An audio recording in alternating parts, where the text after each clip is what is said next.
இப்போது அருள் பணியாளர் இயேசுவின் பாடுகளால் கிடைத்த மீட்பின் பலனை நமக்கு கொடையாக கொடுத்தருளுமாறு தந்தையாம் இறைவனிடம் ஜெபிப்பார். அனைவரும் எழுந்து நிற்போம்.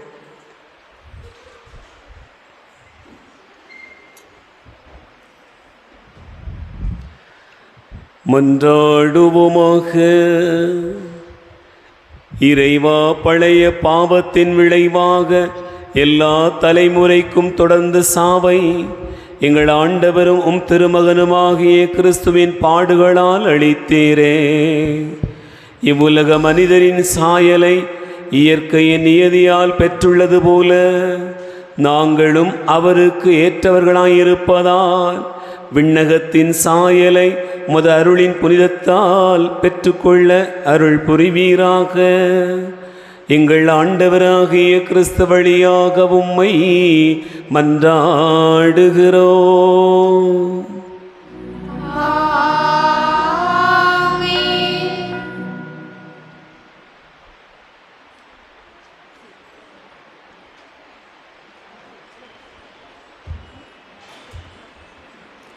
முதல் வாசக முன்னுரை. இன்றைய முதல் வாசகம் துன்புறும் ஊழியனை பற்றியது. இயேசு துன்புறும் ஊழியனாக கொடுமைப்படுத்தப்பட்டு, மற்றவர்களால் கைவிடப்பட்டு, இகழப்பட்டு, எந்த ஒரு சாயலும் இன்றி உருக்குலைக்கப்பட்டு, கத்தாத செம்மறியாக நிந்தை அவமானத்துக்கு உள்ளாக்கப்படுவார் என்பதை 600 ஆண்டுகளுக்கு முன்பாக இறைவாக்காக எசாயா சொன்னதை கவனமுடன் கேட்போம்.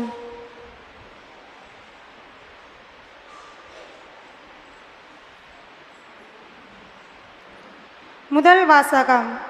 நம் குற்றங்களுக்காக காயமடைந்தார். இறைவாக்கினர் எசாயா நூலிலிருந்து வாசகம். அதிகாரம் 52 இறைவசனம் 13 முதல் அதிகாரம் 53 இறைவசனம் 12 வரை. இதோ என் ஊழியர் சிறப்படைவார். அவர் மேன்மைப்படுத்தப்பட்டு உயர்த்தப்பட்டு பெரிதும் மாற்றியுறுவார். அவரை கண்ட பலர் திகைப்புற்றனர். அவரது தோற்றம் பெரிதும் உருக்குலைந்ததால் மனித சாயலே அவருக்கு இல்லாதிருந்தது. மானிடரின் உருவமே அவருக்கு இல்லை. அவ்வாறே அவர் பல பிற இனத்தாரை அதிர்ச்சிக்குள்ளாக்குவார். அரசர்களும் அவரை முன்னிட்டு வாய்ப்பொத்தி நிற்பர். ஏனெனில் தங்களுக்கு சொல்லப்படாததை அவர்கள் காண்பர், தாங்கள் கேள்விப்படாததை அவர்கள் புரிந்து கொள்வர். நாங்கள் அறிவித்ததை நம்பியவர் யார்? ஆண்டவரின் ஆற்றல் யாருக்கு வெளிப்படுத்தப்பட்டது? இளம் தளிர் போலும் வறண்ட நில வேர் போலும் ஆண்டவர் முன்னிலையில் அவர் வளர்ந்தார். நாம் பார்ப்பதற்கேற்ற அமைப்போ அவருக்கு இல்லை.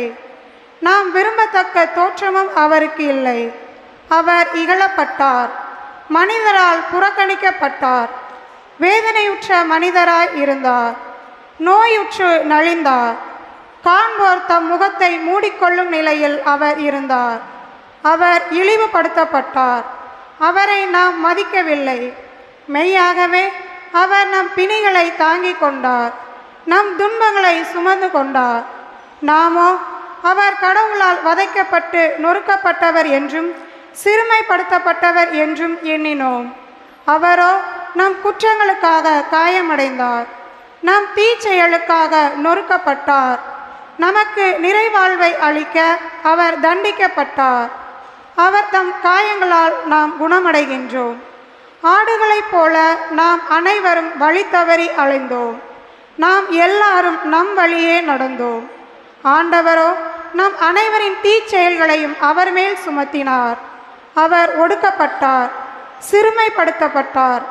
ஆயினும் அவர் தம் வாயை திறக்கவில்லை. அடிப்பதற்கு இழுத்துச் செல்லப்பட்ட ஆட்டுக்குட்டி போலும், ரோமம் கத்தரிப்போர் முன்னிலையில் கத்தாத செம்மறி போலும் அவர் தம் வாயை திறவாதிருந்தார். அவர் கைது செய்யப்பட்டு தீர்ப்பிடப்பட்டு இழுத்துச் செல்லப்பட்டார். அவருக்கு நேர்ந்ததை பற்றி அக்கறை கொண்டவர் யார்?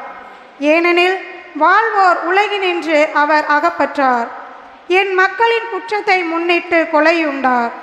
வன் செயல் எதுவும் அவர் செய்ததில்லை, வஞ்சனை எதுவும் அவர் வாயில் இருந்ததில்லை. ஆயினும் தீயவரிடையே அவருக்கு கல்லறை அமைத்தார்கள். செத்தபோது அவர் செல்வரோடு இருந்தார். அவரை நொறுக்கவும் நோயால் வதைக்கவும் ஆண்டவர் திருவுளம் கொண்டார். அவர் தம் உயிரை குற்றநீக்க பலியாக தந்தார். எனவே தம் வழிமரபு கண்டு நீடு வாழ்வார். ஆண்டவரின் திருவுளம் அவர் கையில் சிறப்புறும். அவர் தம் துன்ப வாழ்வின் பயனை கண்டு நிறைவடைவார். நேரியவராகிய என் ஊழியர் தம் அறிவால் பலரை நேர்மையாளராக்குவார். அவர்களின் தீச்செயல்களை தாமே சுமந்து கொள்வார்.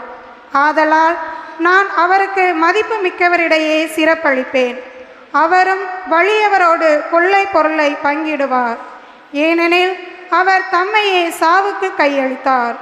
கொடியவர்கள் ஒருவராக கருதப்பட்டார். ஆயினும் பலரின் பாவத்தை சுமந்தார். கொடியோருக்காக பரிந்து பேசினார். இது ஆண்டவர் வழங்கும் அருள்வாக்கு.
இரண்டாம் வாசக முன்னுரை.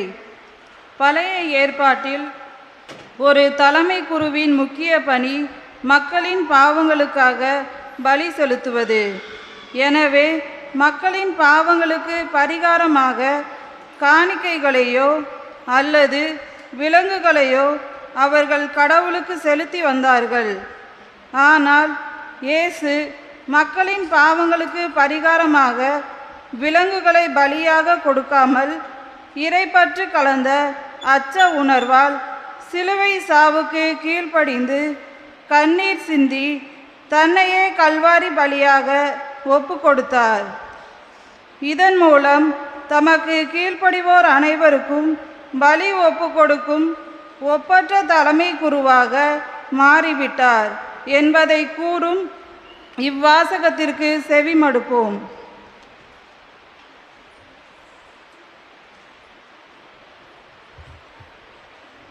இரண்டாம் வாசகம். கீழ்ப்படிதலை கற்றுக்கொண்டார்.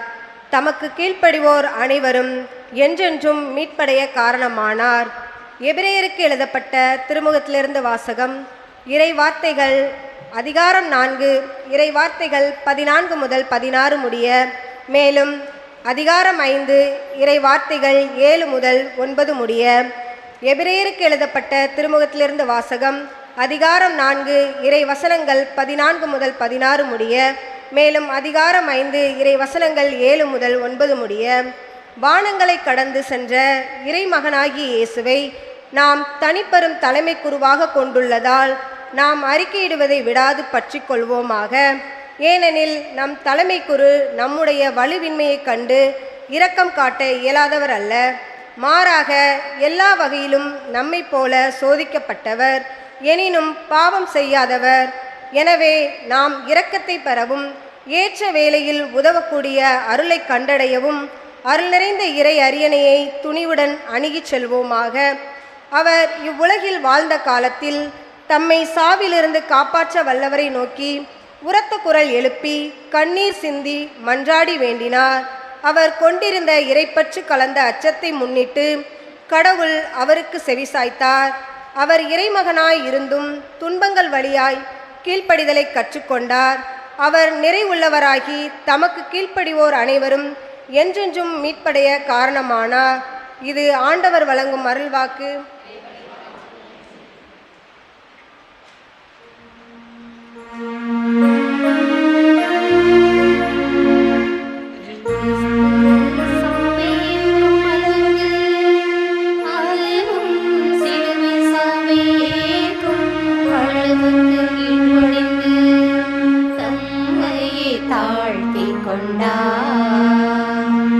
எனவே கடவுளும் அவரை மிகவே உயர்த்தி எப்பெயருக்கும் மேலான பெயரை அவருக்கு அருளினார்.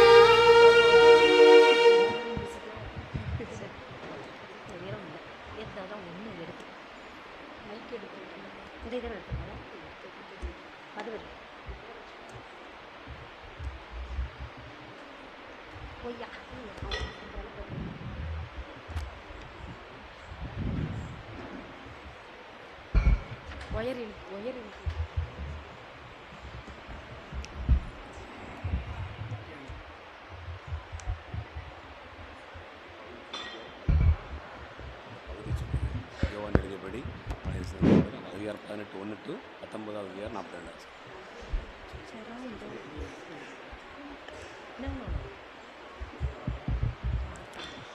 யோவான் எழுதியபடி நம் ஆண்டவராகிய இயேசு கிறிஸ்துவின் திருப்பாடுகள்.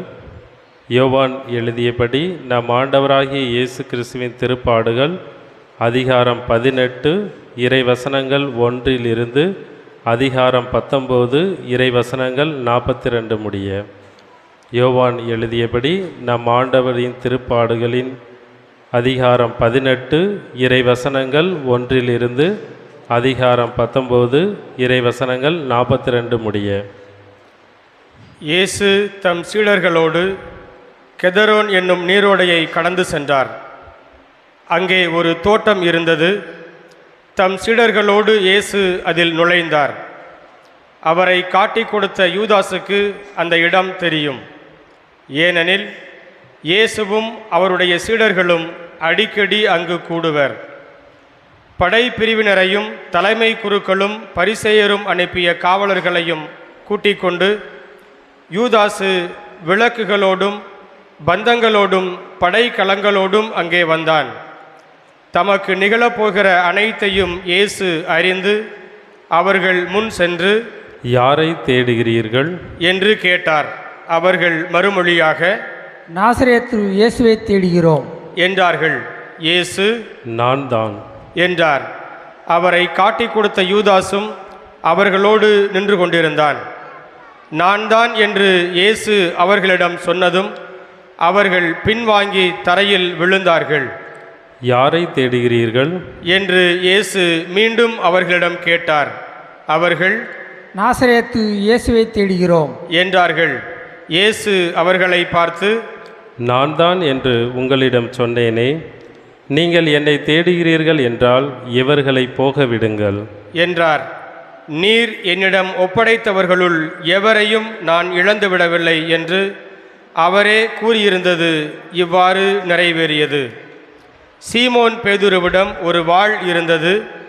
அவர் அதை உருவி தலைமை குருவின் பணியாளரை தாக்கி அவரது வலக்காதை வெட்டினார். அப்பணியாளரின் பெயர் மால்கு. இயேசு பேதுருவிடம், வாளை உரையில் போடு. தந்தை எனக்கு அளித்த துன்பக் கிண்ணத்திலிருந்து நான் குடிக்காமல் இருப்பேனோ என்றார். படை பிரிவினரும் ஆயிரத்தவர் தலைவரும் யூதர்களின் காவலர்களும் இயேசுவை பிடித்து கட்டி முதலில் அவரை அண்ணாவிடம் கொண்டு சென்றார்கள். ஏனெனில் அந்த ஆண்டில் தலைமை குருவாயிருந்த கயபாவுக்கு அவர் மாமனார். இந்த கயபாதான், ஒரு மனிதன் மட்டும் மக்களுக்காக இறப்பது நல்லது என்று யூதர்களுக்கு ஆலோசனை கூறியவர். சீமோன் பேதுருவும் மற்றொரு சீடரும் இயேசுவை பின்தொடர்ந்து வந்தனர். அந்த சீடர் தலைமை குருவுக்கு அறிமுகமானவர். ஆகவே இயேசுவுடன் தலைமை குருவின் மாளிகை முற்றத்தில் நுழைந்தார். பேதுரு வெளியில் வாயில் அருகே நின்று கொண்டிருந்தார். அப்போது தலைமை குருவுக்கு அறிமுகமாயிருந்த அந்த சீடர் வெளியே வந்து வாயில் காவலரிடம் சொல்லி பேதுருவை உள்ளே கூட்டிச் சென்றார். வாயில் காவல் செய்த அப்பணிப்பெண் பேதுருவிடம், நீயும் இம்மனிதனுடைய சீடருள் ஒருவன் தானே என்று கேட்டார். பேதுரு, இல்லை என்றார். அப்போது குளிராய் இருந்ததால் பணியாளர்களும் காவலர்களும் கரியினால் தீ மூட்டி அங்கே நின்று குளிர் காய்ந்து கொண்டிருந்தார்கள். பேதுருவும் சென்று அவர்களோடு நின்று குளிர் காய்ந்து கொண்டிருந்தார். தலைமை குரு இயேசுவின் சீடர்களை பற்றியும் அவருடைய போதனையை பற்றியும் அவரிடம் கேட்டார். இயேசு அவரை பார்த்து, நான் உலகறிய வெளிப்படையாய் பேசினேன். யூதர் அனைவரும் கூடிவரும் தொழுகை கூடங்களிலும் கோவிலிலும் தான் எப்போதும் கற்பித்து வந்தேன். நான் மறைவாக எதையும் பேசியதில்லை. ஏன் என்னிடம் கேட்கிறீர்? நான் பேசியதை கேட்டுக்கொண்டிருந்தவர்களிடம் கேட்டு பாரும். நான் என்ன சொன்னேன் என்று அவர்களுக்கு தெரியும் என்றார். அவர் இப்படி சொன்னதால் அங்கு நின்று கொண்டிருந்த காவலருள் ஒருவர், தலைமை குருவுக்கு இப்படியா பதில் கூறுகிறாய் என்று சொல்லி இயேசுவின் கன்னத்தில் அறைந்தார். இயேசு அவரிடம், நான் தவறாக பேசியிருந்தால் தவறு என்னவென காட்டும். சரியாக பேசியிருந்தால் ஏன் என்னை அடிக்கிறீர் என்று கேட்டார். அதன்பின் அன்னா அவரை கட்டப்பட்ட நிலையில் தலைமை குரு கயபாவிடம் அனுப்பினார். சீமோன் பேதுரு அங்கு நின்று குளிர் காய்ந்து கொண்டிருந்தார். அப்போது அங்கிருந்தவர்கள் அவரிடம், நீயும் அவனுடைய சீடர்களுள் ஒருவன் தானே என்று கேட்டனர். அவர், இல்லை என்று மறுதளித்தார். தலைமை குருவின் பணியாளருள் ஒருவர், நான் உன்னை தோட்டத்தில் அவரோடு பார்க்கவில்லையா என்று கேட்டார். பேதுருவால் காது வெட்டப்பட்டவருக்கு இவர் உறவினர். பேதுரு மீண்டும் மறுதளித்தார். உடனே சேவல் கூவிற்று. அதன் பின் அவர்கள் கயபாவிடமிருந்து ஆளுநர் மாளிகைக்கு இயேசுவை கொண்டு சென்றார்கள். அப்போது விடியற்காலம். பாஸ்கா உணவை உண்ணும் முன் தீட்டுப்படாமல் இருக்க ஆளுநர் மாளிகையில் அவர்கள் நுழையவில்லை. எனவே பிலாத்து வெளியே அவர்களிடம் வந்து, நீங்கள் இந்த ஆளுக்கு எதிராக கூறும் குற்றச்சாட்டு என்ன என்று கேட்டார். அதற்கு அவர்கள், இவன் குற்றம் செய்யாதிருந்தால் இவனை நாங்கள் உம்மிடம் ஒப்புவித்திருக்க மாட்டோம் என்றார்கள். பிலாத்து அவர்களிடம், நீங்கள் இவனை கொண்டு போய் உங்கள் சட்டப்படி இவனுக்கு தீர்ப்பு வழங்குங்கள் என்றார். யூதர்கள் அவரிடம், சட்டப்படி நாங்கள் யாருக்கும் மரண தண்டனை விதிக்க முடியாது என்றார்கள். இவ்வாறு தாம் எப்படிப்பட்ட சாவுக்கு உட்படப் போகிறார் என்பதை குறிப்பிட்டு இயேசு கூறியிருந்ததை நிறைவேறச் செய்தார்கள்.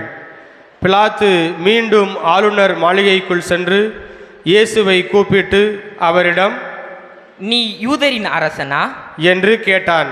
இயேசு மறுமொழியாக, நீராக இதை கேட்கிறீரா, அல்லது மற்றவர்கள் என்னை பற்றி உம்மிடம் சொன்னதை வைத்து கேட்கிறீரா என்று கேட்டார். அதற்கு பிலாத்து, நான் ஒரு யூதனா என்ன? உன் இனத்தவரும் தலைமை குருக்களும் தானே உன்னை என்னிடம் ஒப்புவித்தார்கள். நீ என்ன செய்தாய் என்று கேட்டான். இயேசு மறுமொழியாக, எனது ஆட்சி இவ்வுலக ஆட்சி போன்றது அல்ல. அது இவ்வுலக ஆட்சி போன்றதாய் இருந்திருந்தால் நான் யூதர்களிடம் காட்டிக் கொடுக்கப்படாதவாறு என் காவலர்கள் போராடி இருப்பார்கள். ஆனால் என் ஆட்சி இவ்வுலக ஆட்சி போன்றது அல்ல என்றார். பிலாத்து அவரிடம், அப்படியானால் நீ அரசன்தானோ என்று கேட்டான். அதற்கு இயேசு, அரசன் என்று நீர் சொல்கிறீர். உண்மையை எடுத்துரைப்பதே என் பணி. இதற்காகவே நான் பிறந்தேன், இதற்காகவே உலகிற்கு வந்தேன். உண்மையை சார்ந்தவர் அனைவரும் என் குரலுக்கு செவிசாய்க்கின்றனர் என்றார். பிலாத்து அவரிடம், உண்மையா? அது என்ன என்று கேட்டார். இப்படி கேட்டபின் பிலாத்து மீண்டும் யூதரிடம் சென்று, இவனிடம் நான் குற்றம் ஒன்றும் காணவில்லையே என்றான். மேலும், பாஸ்கா விழாவின் போது உங்கள் விருப்பப்படி ஒரு கைதியை விடுதலை செய்யும் வழக்கம் உண்டே. யூதரின் அரசனாகிய இவனை நான் விடுதலை செய்யட்டுமா? உங்கள் விருப்பம் என்ன என்று கேட்டான். அதற்கு அவர்கள், இவன் வேண்டாம், பரபாவையே விடுதலை செய்யும் என்று மீண்டும் கத்தினார்கள். அந்த பரபா ஒரு கள்வன். பின்னர் பிலாத்து இயேசுவை சாட்டையால் அடிக்கச் செய்தான். வீரர்கள் ஒரு முள்முடி பின்னி அவர் தலையின் மேல் வைத்து செந்நிற மேலுடையை அவருக்கு அணிவித்தார்கள். அவரிடம் வந்து, யூதரின் அரசே வாழ்க என்று சொல்லி அவருடைய கன்னத்தில் அறைந்தார்கள். பிலாத்து மீண்டும் வெளியே வந்து அவர்களிடம், அவனை நான் உங்கள் முன் வெளியே கூட்டி வருகிறேன். பாருங்கள், அவனிடம் நான் குற்றம் ஒன்றும் காணவில்லை என்பதை அறிந்து கொள்ளுங்கள் என்றான். இயேசு முள்முடியும் செந்நிற மேலுடையும் அணிந்தவராய் வெளியே வந்தார். பிலாத்து அவர்களிடம், இதோ மனிதன் என்றான். அவரை கண்டதும் தலைமை குருக்களும் காவலர்களும், சிலுவையில் அறையும், சிலுவையில் அறையும் என்று கத்தினார்கள். பிலாத்து அவர்களிடம், நீங்களே இவனை கொண்டு போய் சிலுவையில் அறையுங்கள். இவனிடம் குற்றம் இருப்பதாக எனக்கு தெரியவில்லை என்றான். யூதர்கள் அவரை பார்த்து, எங்களுக்கு ஒரு சட்டம் உண்டு, அச்சட்டத்தின்படி இவன் சாக வேண்டும். ஏனெனில் இவன் தன்னையே இறைமகன் என உரிமை கொண்டாடுகிறான் என்றனர். பிலாத்து இதை கேட்டதும் இன்னும் மிகுதியாக அஞ்சினான். அவன் மீண்டும் ஆளுநர் மாளிகைக்கு சென்று இயேசுவிடம், நீ எங்கிருந்து வந்தவன் என்று கேட்டான். ஆனால் இயேசு அவனுக்கு பதில் கூறவில்லை. அப்போது பிலாத்து, என்னோடு பேச மாட்டாயா? உன்னை விடுதலை செய்யவும் எனக்கு அதிகாரம் உண்டு, உன்னை சிலுவையில் அறையவும் எனக்கு அதிகாரம் உண்டு என்பது உனக்கு தெரியாதா என்றான். இயேசு மறுமொழியாக, மேலிருந்து அருளப்படாவிடில் உமக்கு என்மேல் எந்த அதிகாரமும் இராது. ஆகவே என்னை உம்மிடம் ஒப்புவித்தவன்தான் பெரும் பாவம் செய்தான் என்றார். அது முதல் பிலாத்து அவரை விடுவிக்க வழி தேடினான். ஆனால் யூதர்கள், நீர் இவனை விடுவித்தால் சீசருடைய நண்பராய் இருக்க முடியாது. தம்மையே அரசாக்கிக் கொள்ளும் எவரும் சீசருக்கு எதிரி என்றார்கள்.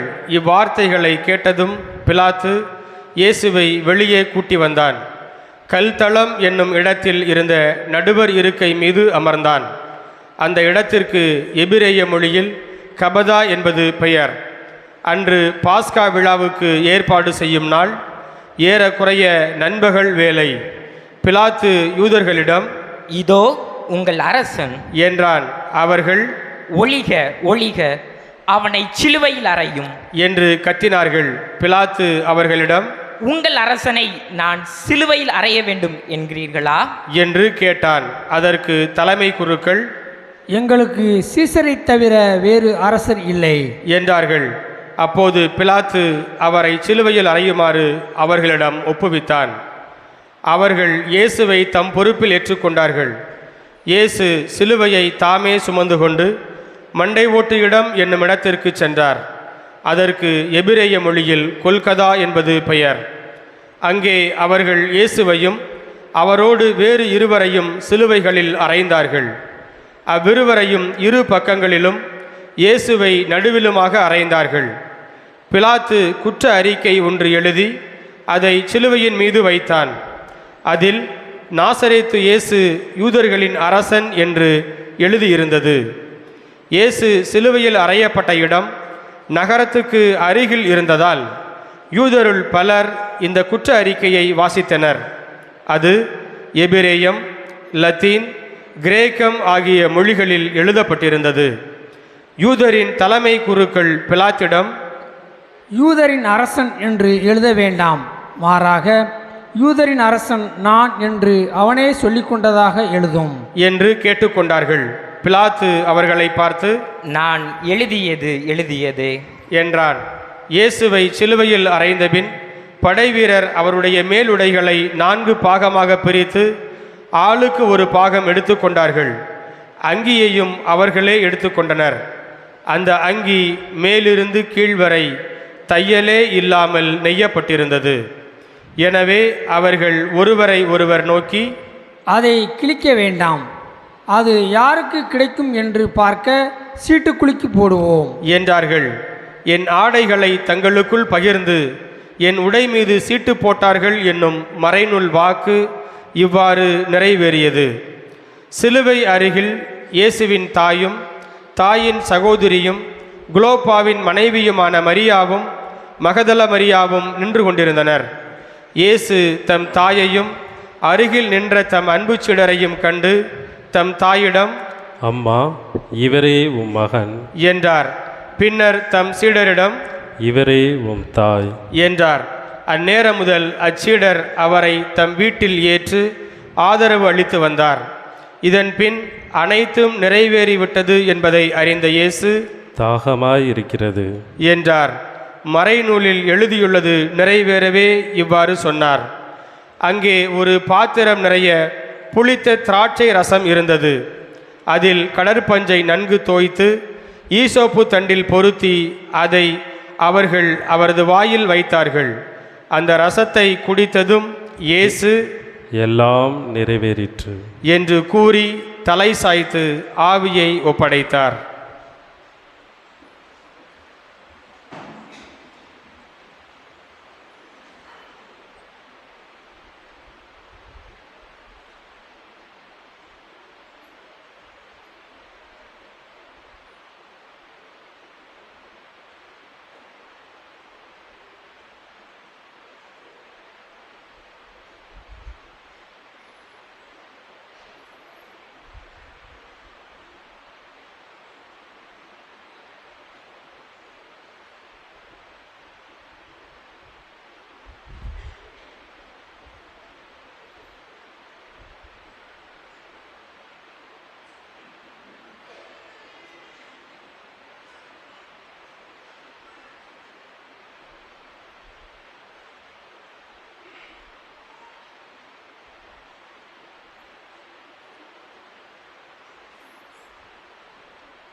அன்று பாஸ்கா விழாவுக்கு ஏற்பாடு செய்யும் நாள் அடுத்த நாள் ஓய்வு நாளாகவும் பெருநாளாகவும் இருந்தது. எனவே அன்று சிலுவையில் உடல்கள் தொங்கலாகா என்பதற்காக கால்களை முறித்து சடலங்களை எடுத்து விடுமாறு யூதர்கள் பிலாத்திடம் கேட்டுக்கொண்டார்கள். ஆகவே படைவீரர் வந்து இயேசுவோடு சிலுவையில் அறையப்பட்டிருந்தவருள் ஒருவனுடைய கால்களை முதலில் முறித்தார்கள். பின்னர் மற்றவனுடைய கால்களையும் முறித்தார்கள். பின்பு அவர்கள் இயேசுவிடம் வந்தார்கள். அவர் ஏற்கனவே இறந்து போயிருந்ததை கண்டு அவருடைய கால்களை முறிக்கவில்லை. ஆனால் படைவீரருள் ஒருவர் இயேசுவின் விலாவை ஈட்டியால் குத்தினார். உடனே இரத்தமும் தண்ணீரும் வடிந்தன. இதை நேரில் கண்டவரே இதற்கு சாட்சி. அவரது சான்று உண்மையானதே. அவர் உண்மையையே கூறுகிறார் என்பது அவருக்கு தெரியும். நீங்களும் நம்ப வேண்டும் என்பதற்காகவே அவர் இதை கூறுகிறார். எந்த எலும்பும் முறிபடாது என்னும் மறைநூல் வாக்கு இவ்வாறு நிறைவேறியது. மேலும் தாங்கள் ஊடுருவ குத்தியவரை உற்று நோக்குவார்கள் என்றும் மறைநூல் கூறுகிறது. அரிமத்தியா ஊரைச் சேர்ந்த யோசேப்பு என்பவர் இயேசுவின் சீடர்களுள் ஒருவர். யூதருக்கு அஞ்சியதால் தம்மை சீடர் என்று வெளிப்படையாக காட்டிக்கொள்ளாதவர். அவர் இயேசுவின் உடலை எடுத்து கொண்டு போக பிலாத்திடம் அனுமதி கேட்டார். பிலாத்தும் அனுமதி கொடுத்தான். யோசேப்பு வந்து இயேசுவின் சடலத்தை எடுத்து கொண்டு போனார். முன்பு ஒரு முறை இரவில் இயேசுவிடம் வந்த நிக்கதேம் என்பவரும் அங்கு வந்து சேர்ந்தார். அவர் வெள்ளை போலமும் சந்தனத்தூளும் கலந்து ஏறக்குறைய 30 கிலோகிராம் கொண்டு வந்தார்.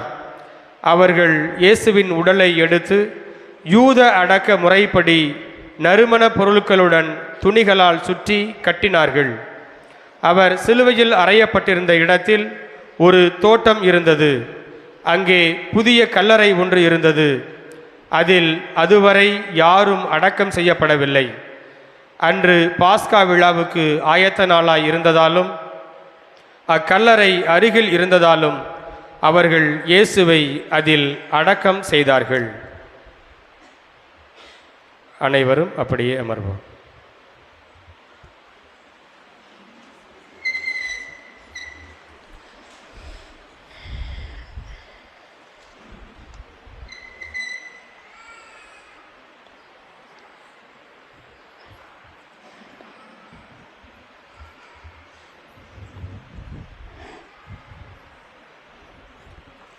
ஆண்டவர் இயேசு கிறிஸ்துவில் அன்பு நிறைந்த சகோதரர்களே, சகோதரிகளே,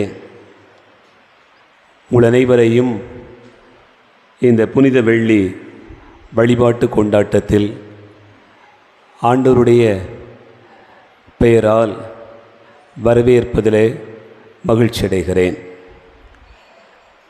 இந்த நாட்களில் நாம் இறைவனுடைய அளவற்ற அன்பை, அவருடைய கனிவை, இரக்கத்தினை கொண்டாடி மகிழ்ந்து கொண்டிருக்கிறோம். இந்த புனித வெள்ளி என்பது ஒரு நீண்ட பயணத்தினுடைய நிறைவை நோக்கிய ஒரு பயணம் என்பதை நாம் அறிய வேண்டும். தவக்காலம் தொடங்கிய நாள் முதலே நாம் நம்மை ஆண்டவருடைய மீட்புக்குள்ளாக ஈடுபடுத்திக் கொள்வதற்காக தயாரித்து வந்தோம். இந்த சாம்பல் புதனன்று உங்களுக்கு சொல்லப்பட்ட செய்தியிலே ஜெப வாழ்வு, தவ வாழ்வு, தர்ம வாழ்வு என்று 3 சிந்தனைகளை கொண்டு தியானித்ததை நீங்கள் நினைவில் வைத்திருக்கலாம். நம்முடைய உறவு வாழ்வு இறைவனோடு எப்படி இருக்கிறது, நம்மோடு கூட எப்படி இருக்கிறது, பிறரோடு கூடிய இந்த பயணத்தில் நாம் எப்படி இருக்கிறோம் என்று நம்மை ஆய்வு செய்து நாம் பயணித்து கொண்டே வந்தோம். அன்பார்ந்தவர்களே, இந்த தவக்காலத்தினுடைய தொடக்க நாள் முதலே நாம் தினசரி சிலுவை பாதை செய்தவர்கள் உண்டு. அதே போல வெள்ளிக்கிழமை தோறும் சிலுவை பாதை செய்தவர்களும் உண்டு. வாய்ப்பு கிடைத்தால் பார்த்து கொள்வோம் என்று நினைத்தவர்களும் உண்டு. இந்த பெரிய வெள்ளிக்கிழமையிலேயாவது சிலுவை பாதையில் கலந்து கொள்ள வேண்டும் என்பதற்காக வந்திருப்பவர்களும் உண்டு. இந்த சிலுவைதான் நமக்கான அடையாளம் என்பதை இந்த நாளிலே நமக்கு இன்று வாசிக்க கேட்ட இறைவார்த்தை பகுதிகளும் இந்த தவக்காலத்தினுடைய செய்தியுமாக கொடுக்கப்படுகிறது. அன்பார்ந்தவர்களே, சிலுவை என்பது மீட்புக்கான மைய செய்தி என்பதை நாம் அறிய வேண்டும். நம்முடைய விசுவாச வாழ்க்கையினுடைய அடித்தளம் சிலுவை என்பதை நாம் அறிகிறோம். கடவுளின் அன்பு எப்படிப்பட்டதாக இருந்தது என்று சொன்னால் அது சிலுவையில்தான் வெளிப்பட்டது. ஆண்டவராகிய இயேசு கிறிஸ்து இந்த உலகை எவ்வளவு அன்பு செய்தார் என்று சொன்னால் தன் இரு கைகளையும் சிலுவையில் விரித்து கொடுத்து மானுட விடுதலைக்காக தன்னை கையளித்தார் என்று நாம் அறிகிறோம். அதே போல இந்த அன்பை, இந்த சிலுவையை தியாகத்தினுடைய அடையாளமாகவும் நாம் பார்க்கிறோம். ஆகவே கடவுளுடைய திட்டத்தை அறிந்து கொள்வதற்கான வழி ஒன்று இருக்கிறது என்று சொன்னால் அது சிலுவையின் வழிதான் என்பதையும் நாம் நினைத்து பார்க்க வேண்டும். அதனால தான் தூய பவுலடியார் கொரிந்தியருக்கு எழுதுகிற முதல் திருமுகம் 1வது அதிகாரம் 18வது வசனம் மற்றும் 23வது வசனத்தில் நமக்கு மிக அழகான ஒரு செய்தியை சொல்கிறார். 1 கொரிந்தியர் 1வது அதிகாரம் 18வது வசனம், சிலுவை பற்றிய செய்தி அழிந்து போகிறவர்களுக்கு மடமையே, ஆனால் மீட்பு பெறும் நமக்கோ அது கடவுளின் வல்லமை என்று சொல்கிறார். 23வது வசனத்தை வாசிங்க. நாங்கள் சிலுவையில் அறையப்பட்ட கிறிஸ்துவை பற்றியே பறைசாற்றுகிறோம். அச்சிலுவை யூதருக்கு தடைக்கல்லாகவும் பிற இனத்தாருக்கு மடமையாகவும் இருக்கிறது. ஆனால் யூதரானாலும் கிரேக்கரானாலும் யாராக இருந்தாலும் கிறிஸ்து கடவுளின் வல்லமையும் ஞானமுமாய் இருக்கிறார் என்பதை இந்த சிலுவையில் தான் நாம் அறிந்து கொள்கிறோம் என்று தூய பவுல் இந்த சிலுவையினுடைய மேன்மையை, சிறப்பை குறித்து நமக்கு சொல்லி வைத்திருக்கிறார். ஆகவே அன்பார்ந்த சகோதர சகோதரிகளே, நாம் கொண்டாடுகிற இந்த சிலுவை, இந்த திருச்சிலுவை, இந்த சிலுவையின் நாள், இந்த பெரிய வெள்ளிக்கிழமை என்பது கடவுளின் வல்லமையை குறிக்கிறது. கடவுளின் அளவற்ற ஆற்றலை நமக்கு வெளிப்படுத்துவது என்பதனை நாம் இந்த நாளிலே நினைத்து பார்க்கிறோம். ஆண்டவர் இயேசு கிறிஸ்துவனுடைய இந்த சிலுவையில் தான் நான் பெருமை பாராட்டுவேன் என்று தூய பவுல் சொல்கிறார். நான் பெருமை பாராட்டுவதாக இருந்தால் வேறு எதை குறித்தும் பெருமை பாராட்டவில்லை, இயேசுவனுடைய இந்த சிலுவையில் தான் நான் பெருமை பாராட்டுவேன் என்று சொல்லுகிறார். அப்படிப்பட்ட ஒரு நினைவுகளோடு நாம் இந்த நாளில் இந்த திருச்சிலுவையினுடைய மகிமையை, சிறப்பினை இந்த நாளிலே கொண்டாடுகிறோம். அன்பார்ந்த சகோதர சகோதரிகளே, யாருக்கெல்லாம் சிலுவை பிடிக்கும்? யாருக்கெல்லாம் சிலுவை பிடிக்கும்? இயேசு வாழ்க, மரியே வாழ்க.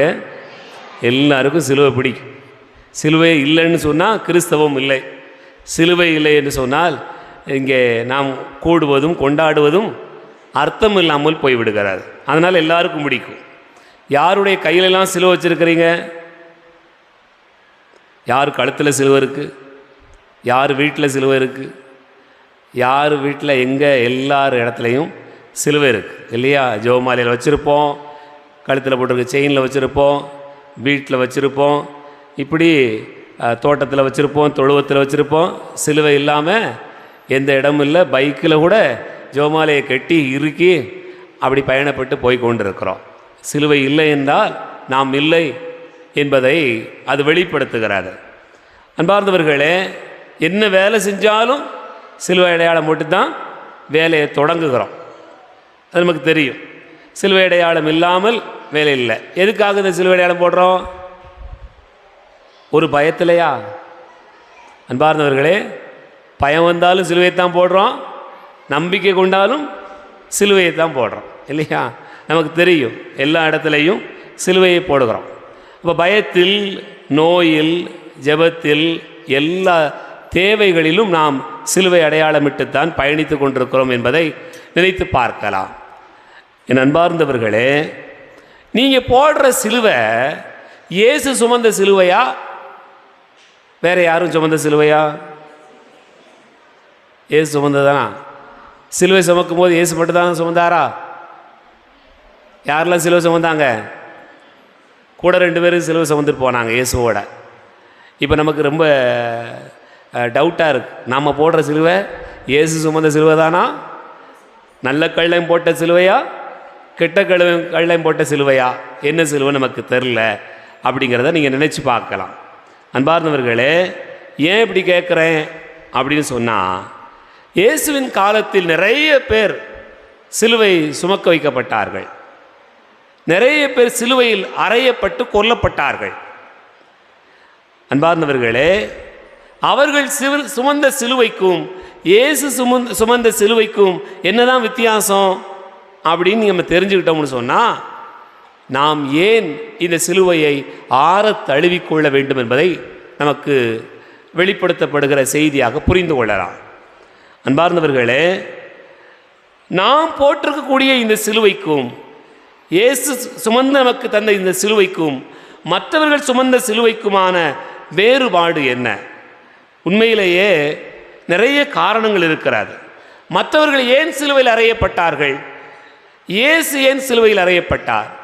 இந்த இரண்டுக்குமான வேறுபாடு தெரிந்துவிட்டது என்று சொன்னால், நாம் கொண்டாடுகிற இந்த சிலுவை எவ்வளவு முக்கியத்துவம் வாய்ந்தது என்பதை புரிந்து கொள்ளலாம். நீங்கள் ரோமையர்களுடைய ஆட்சியின் கீழ்தான் இந்த சிலுவை சாவு என்பது நிறைய பேருக்கு கொடுக்கப்பட்டிருக்கிறது.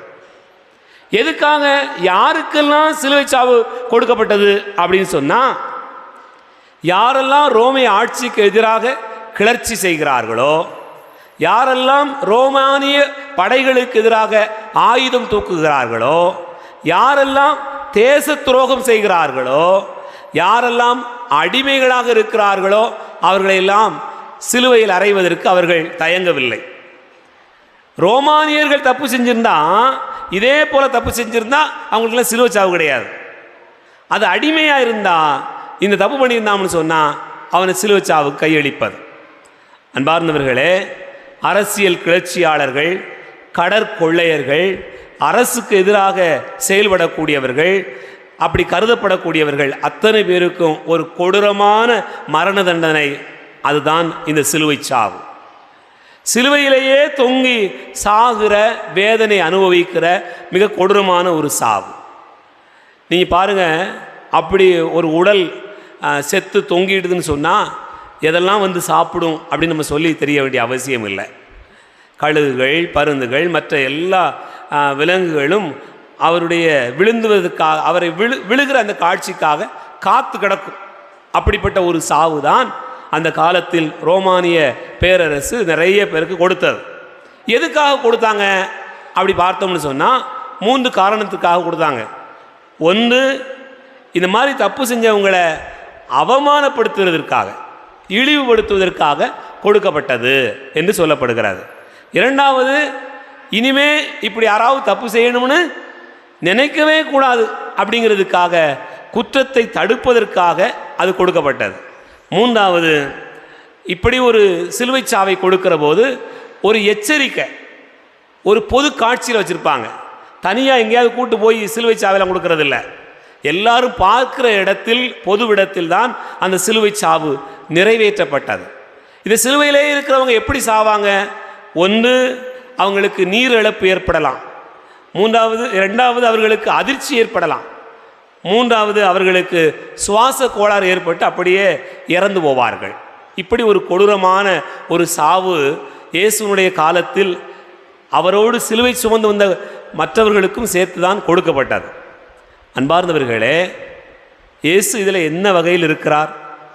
இயேசுவுக்கு எதற்காக இந்த சாவு கொடுக்கப்பட்டது என்று பார்த்தோம் என்று சொன்னால், இங்கே தான் இயேசுனுடைய சிலுவையினுடைய மகிமை, மாட்சிமை, அவருடைய வாழ்வையெல்லாம் உள்ளடக்கி இருக்கக்கூடிய ஒரு செய்தியாக கொடுக்கப்படுகிறார். மற்றவர்களெல்லாம் தவறுகளுக்காக, குற்றங்களுக்காக, அவர்கள் செய்த பெரும் தவறுகளுக்காக கொடுக்கப்பட்ட தண்டனையாக இருந்தது. ஆனால் இயேசுவுக்கு கொடுக்கப்பட்ட இந்த சிலுவை சாவு என்பது இறைவனுடைய திட்டத்தின்படி நடக்கக்கூடிய ஒன்றாக இருக்கிறது. இயேசுவுக்கு கொடுக்கப்பட்ட இந்த தண்டனையானது மனித குலத்தினுடைய மீட்புக்காக அவர் எடுத்துக்கொண்ட சாவினுடைய வடிவம்தான் இந்த சிலுவை என்பதை நாம் நினைத்து பார்க்கிறோம். ஆகவே இயேசுடைய சிலுவை சாவை நாம் 5 நிலைகளில் சிந்தித்து பார்க்கலாம். ஒன்று, இயேசு சிலுவையில் அறையப்பட்டது எதற்காக என்று சொன்னால், சிலுவை ஒரு அடையாளம், நம்ம எல்லாருக்கும் ஒரு அடையாளம். நீ பாருங்க, தூய பவுல் அதைத்தான் சொன்னார். யூதருக்கு அது தடைக்கல், கிரேக்கர்களுக்கு அது மடமை, ஆனால் நமக்கோ அது ஒரு அடையாளம் என்று தூய பவுல் சொல்கிறார். இயேசுனுடைய காலத்தில் அது அவமானத்தின் சின்னம், ஆனால் இயேசுவின் சிலுவை சாவுக்கு பிறகு அது புனிதத்தின் அடையாளமாக மாறி இருக்கிறது. ஆகவேதான் நாம் கொண்டாடுகிறோம். இரண்டாவதாக, இயேசுனுடைய சிலுவை சாவு நமக்கு சொல்லக்கூடிய பாடம், வாழ்வினுடைய வெற்றி, வாழ்வினுடைய இலக்கை அடைய வேண்டும் என்று சொன்னால் அகண்ட பாதையில் செல்வதல்ல, இடுக்கமான பாதையில் செல்வதுதான் என்று சொல்கிறார். இடுக்கமான பாதை என்பது துன்பத்தின் பாதை, பாடுகளின் பாதை, துயரங்களின் பாதை. ஒருவர் வெற்றி பெற வேண்டும் என்று சொன்னால் இன்பத்தில் திளைத்து கொண்டே வெற்றியை அடைவதில்லை. ஒருவர் வெற்றி பெற வேண்டும் என்று சொன்னால் அவர் நிச்சயமாக துன்பத்தின் பாதையில் பயணித்துதான் அதை அடைய முடியும். அதுதான் ஆண்டவர் நமக்கு வெளிப்படுத்துவார். அன்பார்ந்தவர்களே, சிலுவை வழி என்பது துன்பத்தின் வழி. அது எப்போது இயேசுனுடைய தோளில் சுமத்தப்பட்டதோ அந்த நேரம் தொடங்கி இறுதி வரையிலும் அது துன்பத்தின் பாதை தான். விழுவதாக இருக்கலாம், தள்ளாடுவதாக இருக்கலாம், அறையப்படுவதாக இருக்கலாம், எல்லாமே துன்பத்தின் பாதை தான். ஆகவே நீங்கள் வெற்றி பெற வேண்டும் என்று சொன்னால் துன்பமே இல்லாமல் வெற்றி பெறுவதற்கு வழி என்ன, வாழ்க்கையில மகிழ்ச்சியாக இருப்பதற்கு வழி என்ன, இதெல்லாம் நமக்கு தெரியும். ஆனால் ஆண்டவருடைய வாக்கு சொல்கிறது, துன்பத்தின் பாடுகளின் வழியாகத்தான் நாம் இந்த இலக்கை அடைய முடியும். அன்பார்ந்தவர்களே, போதைக்கு அடிமையாக இருக்கிறார் ஒருவர், அல்லது தன்னுடைய வாழ்க்கையினுடைய சோம்பேறித்தனத்தில் ஒருவர் அடிமையாக இருக்கிறார். இதெல்லாம் என்ன பாதை? அகன்ற பாதை, அகன்ற பாதை. ஆனால் உண்மையிலேயே இறுக்கமான குறுகலான பாதை என்பது அது அன்பின் பாதை, இரக்கத்தின் பாதை, மன்னிக்கிற ஒரு பாதை, பொறுமையின் பாதை. இப்படியாக வாழ்க்கையின் எல்லா நிலைகளிலும் ஆண்டவருடைய வாக்கு நமக்கு சொல்வது, இவ்வளவையும் நீங்கள் செய்துதான் இந்த மீட்பின் பாதையை அடைய முடியும் என்பது நமக்கு வெளிப்படுத்துகிற செய்தியாக புரிந்து கொள்கிறோம். மூன்றாவதாக, அன்பார்ந்த சகோதர சகோதரிகளே, இயேசுனுடைய இந்த சிலுவை நமக்கு சொல்லுகிற பாடம் என்னவென்று சொன்னால், நீங்கள் சிலுவையினுடைய மக்களாக இருக்க வேண்டும் என்று சொன்னால் தன்னலம் துறந்து தன் சிலுவையை சுமந்து கொண்டு வருகிறவரே என் சீடராக இருப்பார் என்று குறிப்பிடுகிறார். அப்படி என்றால் என்ன பொருள்படுகிறது? நீங்கள் யோசித்து பாருங்கள். நாம் நம்முடைய நலத்தை துறப்பது, பல நேரங்களில் நம்முடைய நலம் நலம் என்று சுயநலத்தில் வாழுகிறவர்கள் இந்த சிலுவையை சுமந்த உடனே பெருஞ்சிலுவையாக தோணும். இயேசு வாழ்க, இங்கே தான் இருக்கீங்களா?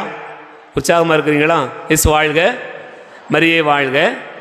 அன்பார்ந்தவர்களே, உங்களுடைய நலத்தை மட்டுமே நீங்கள் கருத்தில் கொள்வீர்கள் என்று சொன்னால் சிலுவை பெரிய சுமையாக இருக்கும், பெரிய பாரமாக இருக்கும். ஒரு உதாரணத்துக்கு சொல்லுவோமே, உங்களுக்கு சுகர் இருக்குது, சரிதானா? சுகருக்காக அதை பார்க்குறீங்க, இதை பார்க்குறீங்க, அதை சாப்பிட்றீங்க, இதை சாப்பிட்றீங்க, இதெல்லாம் நடக்குது. அதே போல் உங்கள் பிள்ளைகள் கஷ்டப்பட்டு முன்னேறணுங்கிறதுக்காக, பிள்ளைகளுக்காக நீங்கள் என்ன செய்கிறீங்கன்னு சொன்னால், ஒரு மகளை கல்யாணம் பண்ணி கொடுக்கும்போது ஒரு 50 பவுன் நகையை போட்டு கல்யாணம் பண்ணி கொடுக்குறீங்க.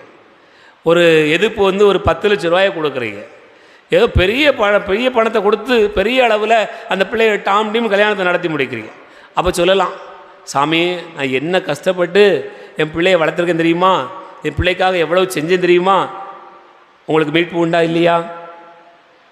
இப்படி செஞ்சவங்களுக்கு மீட்பு உண்டா இல்லையா? உண்டா இல்லையா? இது கஷ்டம் யாருக்காகப்பட்டீங்க? கஷ்டம் யாருக்காகப்பட்டோம்? நமக்காக தான் கஷ்டப்பட்டோம். உங்களுக்காக நீங்கள் கஷ்டப்படும் போது அதில் ஒரு சின்ன இழப்பு வந்ததுன்னு சொன்னால், பிள்ளை விட்டுட்டு போயிட்டுன்னு வச்சுக்கோங்களேன், நீ எல்லாம் ஒரு அப்பனா, நீ எல்லாம் ஒரு அம்மாவா அப்படின்னு சொல்லிட்டுன்னு வச்சுக்கோங்க, உங்கள் சொல்ல கேட்காம போச்சு வச்சுங்களேன், கண்ணீர் வடிச்சுட்டு அழுதுகிட்டே உட்காந்துருக்க வேண்டியதான். ஆனால் என்ன நகை போட்டேன், எவ்வளவு பணம் கொடுத்தேன், என்னெல்லாம் செஞ்சேன் அப்படின்னு நினைக்கிறான். யாரெல்லாம் தன்னலத்தில் வாழுகிறார்களோ, தன்னலத்தை முன்னிலைப்படுத்தி தன் பிள்ளை தன் குடும்பம் என்று வாழுகிறார்களோ, அவர்களுக்கு இப்படி ஒரு எல்லாம் நடந்து முடிஞ்ச பிறகு ஒரு சின்ன கஷ்டம் வந்தவுடனே என்ன தோணும்? முடிஞ்சு போச்சு அப்படி சொல்லி உட்கார்ந்துருவீங்க. ஆனால் இதே ஒரு வாழ்வை நீங்கள் வாழுகிற போது, இன்னொருவருக்காக வாழுகிற போது, இன்னொருவருக்காக ஒரு நன்மையை செய்கிற போது, அப்போ ஒரு கஷ்டம் வந்ததுன்னு சொன்னால் அந்த சிலுவையே அல்ல, அந்த சிலுவை உங்களுக்கு வெற்றிக்கான ஒரு வழியாக இருக்கிறது என்பதைத்தான் ஆண்டவர் இயேசு நமக்கு அந்த சிலுவையில் நமக்கு தெளிவாக சொல்லி காட்டியிருக்கிறார். அதனால தான் மத்தேயு நற்செய்தி 16வது அதிகாரம் 24வது வசனத்தில் நமக்கு சொல்லப்பட்டிருக்கிறது, என்னை பின்பற்ற விரும்புகிற எவரும் தன்னலம் துறந்து தன் சிலுவையை சுமந்து கொண்டு என்னை பின்பற்றட்டும் என்று சொல்கிறார். அன்பார்ந்தவர்களே, நாம் நமக்காக சுமக்காமல் இயேசுவை போல பிறருக்காக சுமக்கிற போது இந்த சிலுவை நம் வாழ்விற்கான ஒரு நம்பிக்கையாக, வெற்றியாக, அடையாளமாக அமைகிறது என்பதை நாம் நினைத்து பார்க்கிறோம். 4வதாக இந்த சிலுவை நமக்கு சொல்லுகிற பாடம் என்ன? சிலுவை என்று சொன்னாலே அது மன்னிப்பினுடைய ஒரு சின்னம்தான். நீங்கள் பாருங்கள் அன்பார்ந்தவர்களே, இயேசுனுடைய அந்த சிலுவை சாவில் அவர் இறந்து கொண்டிருக்கக்கூடிய அந்த வேளையில், தந்தையே இவர்கள் அறியாமல் செய்கிறார்கள், இவர்களை மன்னிக்கும். அப்போ சிலுவை போட்டிருக்கிற யாராக இருந்தாலும் என்ன செய்யணும்? முதல்ல அடுத்தவங்கள மன்னிக்கவே கூடாது. இயேசு வாழ்க, அப்படி தானே? கை வரமாட்டேங்க. இயேசு வாழ்க, மரியே வாழ்க.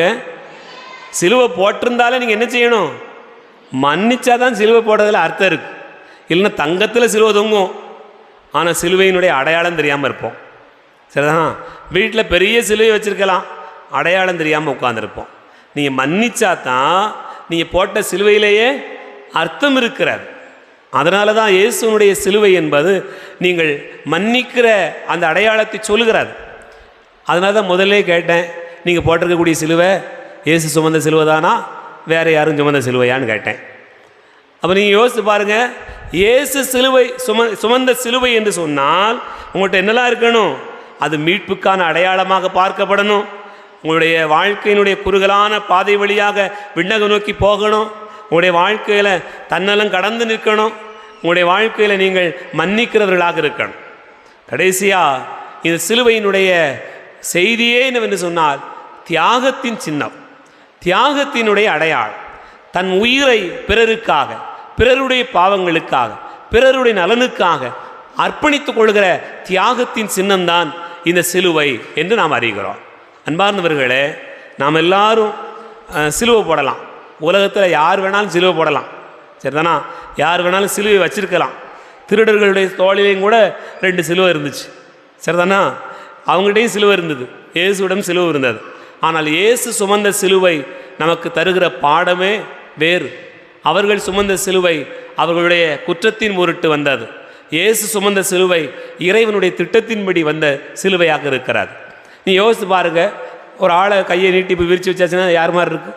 ஒரு சிலுவை மாதிரி இருக்கும் இல்லையா? கையை 2 விரிச்சாச்சுன்னு சொன்னால் சிலுவை தான். இப்போது இந்த வாக்கில் இருக்கக்கூடிய அந்த சிலுவை எதை சொல்கிறது? ஒரு சமநோக்கில் இருக்கிறது. இந்த வாக்கில் இருக்கக்கூடிய சிலுவை அடையாளம், அந்த கம்பு என்ன சொல்கிறதுன்னு சொன்னால் மேல் நோக்கு அடையாளமாக இருக்கிறது. இந்த சமநோக்கு என்பது எதை குறித்து காட்டுகிறது என்று சொன்னால் நீங்கள் எல்லோரையும் அரவணைத்துக் கொள்ள வேண்டும் என்பதை சொல்கிறது. மேல் நோக்கி இருக்கக்கூடிய இந்த சிலுவை எதை சொல்கிறது? இறைவனை நோக்கி நீங்கள் தொட்டிருக்கணும் அப்படிங்கிறத சொல்லுது. அதனால் சிலுவை என்பது 2 கம்பு அப்படின்னு சொன்னால், ஒரு கம்பு இந்த கைகளால் நீங்கள் மற்றவர்களை அரவணைத்துக் கொள்கிறீர்கள். மேல் நோக்கி இருக்கக்கூடிய இந்த கம்பானது, அந்த சிலுவையானது உங்களுக்கு சொல்லக்கூடிய அடையாளம் இறைவனை நீங்கள் தொட்டிருக்க வேண்டும். அப்போ தான் நம்ம விவிலியத்தில் பார்க்குறோம், நீங்கள் இறைவனை அன்பு செய்வது போல பிறரையும் அன்பு செய்யணும். அதுதான் சிலுவை அடையாளம். இறைவனை அன்பு செய்கிறீர்கள், பிறரையும் அன்பு செய்கிறீர்கள், அதுதான் சிலுவை அடையாளம். அன்பார்ந்தவர்களே, நம்முடைய வாழ்க்கையிலும் இந்த சிலுவையினுடைய மேன்மையை அறிந்து கொண்டு, இந்த சிலுவை நமக்கு கற்றுத்தருகிற வாழ்வியல் செய்திகளை நாம் உள்வாங்கிக் கொண்டு நம்முடைய வாழ்வில் நாம் ஆண்டவரை நோக்கி பயணிப்போம். பிறரை அன்பு செய்து இறைவனை நோக்கிய அந்த தொடுதலில் இணைந்திருப்போம். அதற்கான முயற்சியில் தொடர்ந்து நாம் மன்றாடுவோம். இறைவனை ஆசீர்வதிப்பாராக. ஆமென்.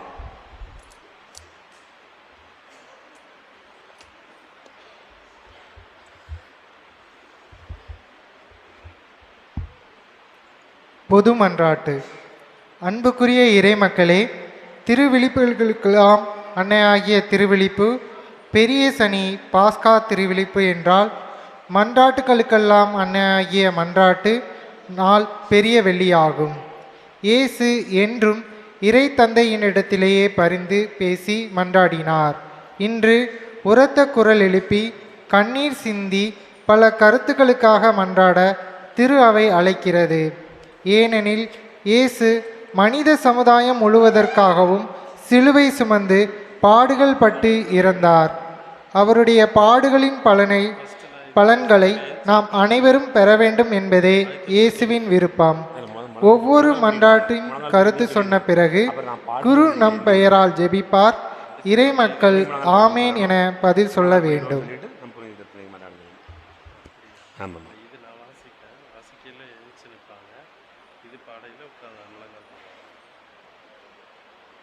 சொல்லிட்டு அப்புறம் எப்போ முழங்கால் போடுவாங்க? அதுக்கப்புறம் நீங்கள் இது சொல்லையில் முழங்கால் போடுவோம். சரி, சொல்லி முடிச்சோடனே நான் முழங்கால் போட சொல்லுவேன். அதுக்கப்புறம் மன்றாடும் போது தான் முழங்கால் போட நிற்கும். வாசிக்கு போய் முழங்கால் போடுவோம்.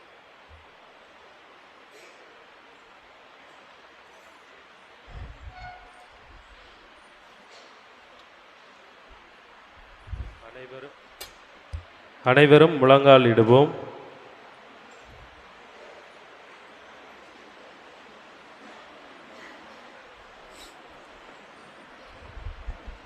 புனித திரு அவைக்காக மன்றாடுவோம். அன்புமிக்க சகோதர சகோதரிகளே, இறைவனின் புனித திரு அவைக்காக மன்றாடுவோம். நம் இறைவனும் ஆண்டவருமான உலகெங்கும் திரு அவைக்கும் அமைதியையும் ஒற்றுமையும் பாதுகாப்பும் அளித்து காக்க வேண்டும் எனவும், நாம் கலக்கம் இன்றி அமைதியான வாழ்வு நடத்தி எல்லாம் வல்ல இறை தந்தையை மாட்சிப்படுத்த நமக்கு அருள் புரிய வேண்டிய எனவும் மன்றாடுவோமாக. அனைவரும் எழுந்து நிற்போம். மன்றாடுவோமாக. என்றென்றும் உள்ள எல்லாம் வல்ல இறைவா, கிறிஸ்துவில் உமது மாட்சியை மக்களினங்களுக்கெல்லாம் வெளிப்படுத்தினே. உம்முடைய இரக்கத்தின் செயல்களை நீர் பாதுகாப்பதால் உலகெங்கும் பரவி இருக்கும் திரு அவை உறுதியான நம்பிக்கையுடன் உமது பெயரை அறிக்கையிடுவதில் நிலைத்திருக்கச் செய்ய வேண்டும் என்று எங்கள் ஆண்டவராகிய கிறிஸ்து வழியாக உம்மை மன்றாடுகிறோம்.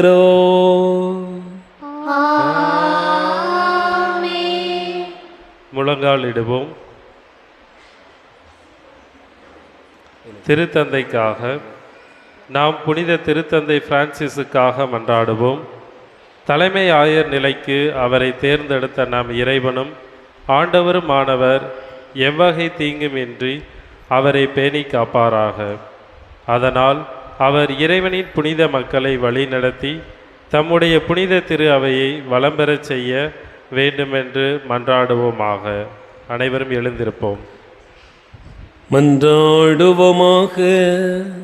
என்றென்றும் உள்ள எல்லாம் வல்ல இறைவா, உமது திட்டப்படி அனைத்தும் அமைக்கப்பட்டுள்ளன. அதனால் உமது அதிகாரத்தால் ஆளப்படும் கிறிஸ்தவ மக்களாகிய எங்கள் வேண்டலை பரிவிரக்கத்துடன் நோக்கியருளும்.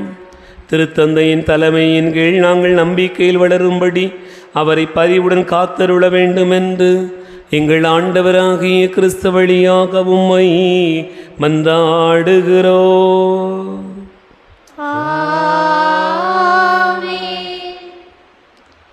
திருநிலை பணியாளர்கள், நம்பிக்கையாளருள் பல்வேறு நிலையில் உள்ளவர்கள் ஆகிய அனைவருக்காகவும், நம் ஆயர் அந்தோணிசாமிக்காகவும், திரு அவையில் உள்ள எல்லா ஆயர்கள், அருள் பணியாளர்கள், திருத்தொண்டர்கள், நம்பிக்கையாளர்கள் ஆகிய அனைவருக்காகவும் மன்றாடுவோமாக. எழுந்திருப்போம். மன்றாடுவோமாக. என்றென்றும் உள்ள எல்லாம் வல்ல இறைவா, உம்முடைய ஆவியாரால் திரு அவை முழுவதும் அர்ச்சிக்கப் பெற்று ஆளப்படுகின்றது. உம்முடைய திருநிலை பணியாளர்கள் அனைவருக்காகவும் நாங்கள் செய்யும் வேண்டலை கேட்டருளும். அதனால் எல்லா நிலையினரும் உமது அருள்கொடையால் உமக்கு உண்மையுடன் ஊழியம் புரிய வேண்டும் என்று எங்கள் ஆண்டவராகிய கிறிஸ்து வழியாக உம்மை மன்றாடுகிறோம்.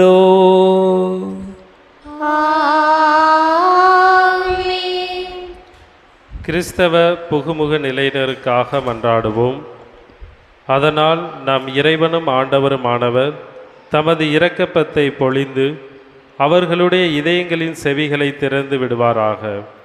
இவ்வாறு அவர்கள் புது பிறப்பு அளிக்கும் திருமுழுக்கினால் தங்கள் பாவங்களுக்கெல்லாம் மன்னிப்பு அடைந்து நாம் ஆண்டவர் இயேசு கிறிஸ்துவோடு ஒன்றிணைய வேண்டும் என மன்றாடுவோமாக. எழுந்திருப்போம். மன்றாடுவோமாக. என்றென்றும் உள்ள எல்லாம் வல்ல இறைவா, புதிய மக்களை சேர்த்து திரு அவை என்று வளம் பெறச் செய்கிறே. கிறிஸ்தவ புதுமுக நிலையினரிடம் நம்பிக்கையும் அறிவு மலரச் செய்தருளும். அதனால் அவர்கள் திருமுழுக்கு தண்ணீரால் புது பிறப்பு அடைந்து தேர்ந்து கொள்ளப்பெற்ற உம்முடைய மக்களின் திருக்கூட்டத்தில் சேர்த்து கொள்ளப்பட வேண்டும் என்று எங்கள் ஆண்டவராகிய கிறிஸ்து வழியாக உம்மை மன்றாடுகிறோம்.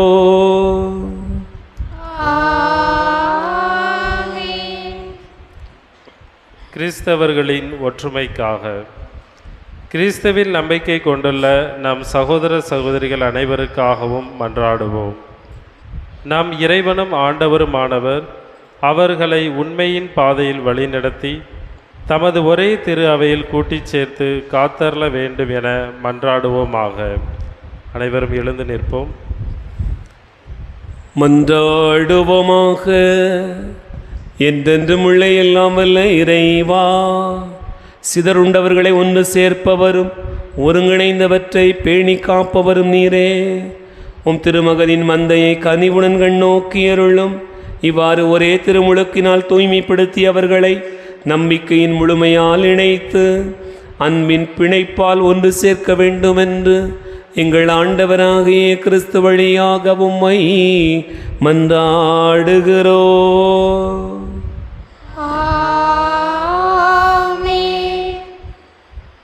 யூத மக்களுக்காக மன்றாடுவோம். முற்காலத்தில் அவர்களோடு பேசிய நம் இறைவனாகிய ஆண்டவர் தமது பெயரின் மீதுள்ள அன்பினாலும் தமது உடன்படிக்கையின் மீதுள்ள நம்பிக்கையாலும் அவர்களை வளர்ச்சியடைய செய்தரல வேண்டும் என மன்றாடுவோமாக. அனைவரும் எழுந்திருப்போம். மன்றாடுவோமாக. என்றென்றும் உள்ள எல்லாம் வல்ல இறைவா, ஆபிரகாமுக்கும் அவர்தம் வழிமரபினருக்கும் நீர் வாக்குறுதிகளை வழங்கியுள்ளீர். அதனால் முதலாக நீர் தேர்ந்து கொண்ட மக்கள் உமது மீட்பின் நிறைவை பெற்றுக்கொள்ள உமது திரு அவையின் வேண்டலுக்கு கனிவாய் செவி சாய்க்க வேண்டும் என்று எங்கள் ஆண்டவராகிய கிறிஸ்து வழியாக உம்மை மன்றாடுகிறோம்.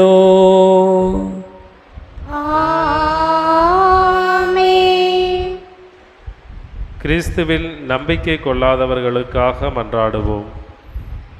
தூய ஆவியாரின் ஒளியை பெற்று அவர்களும் மீட்பு பாதைக்கு வந்து சேர வேண்டும் என மன்றாடுவோமாக. அனைவரும் எழுந்து நிற்போம். மன்றாடுவோமாக.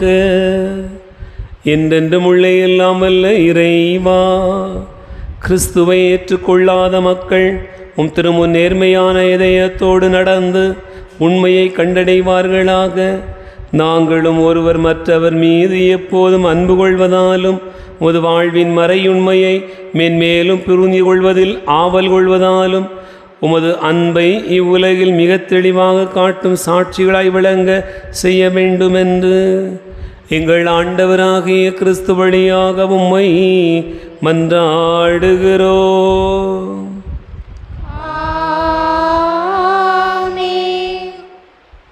கடவுளை நம்பாதவர்களுக்காக, கடவுளை கண்டறிய முடியாது என்பவர்களுக்காகவும் மன்றாடுவோம். அவர்கள் நேர்மையான இதயத்தோடு நன்னெறியில் வாழ்ந்து கடவுளை கண்டடையுமாறு மன்றாடுவோமாக. அனைவரும் எழுந்து நிற்போம். என்றென்றும் உள்ள எல்லாம் வல்ல இறைவா, மனிதர் அனைவரும் எப்போதும் உம்மையே விரும்பி தேடவும் உம்மை கண்டடைவதால் அமைதி பெறவும் நீர் படைத்தீர். அதனால் இவ்வுலகில் ஏற்படும் எல்லாவித தீங்கு விளைவிக்கும் இடையூறுகளுக்கு நடுவிலும் அவர்கள் அனைவரும் ஒரு பரிவிரக்கத்தின் அறிகுறிகளையும் உம்மை நம்புவோர் ஆற்றும் நற்செயல்களின் சான்றுகளையும் கண்டுணர்வார்களாக. இவ்வாறு உம்மையே தங்களின் ஒரே மெய்யான கடவுளெனவும் மக்களின் தந்தை எனவும் மகிழ்வுடன் ஏற்றுக்கொள்ளச் செய்ய வேண்டுமென்று எங்கள் ஆண்டவராகிய கிறிஸ்து வழியாக உம்மை மன்றாடுகிறோம்.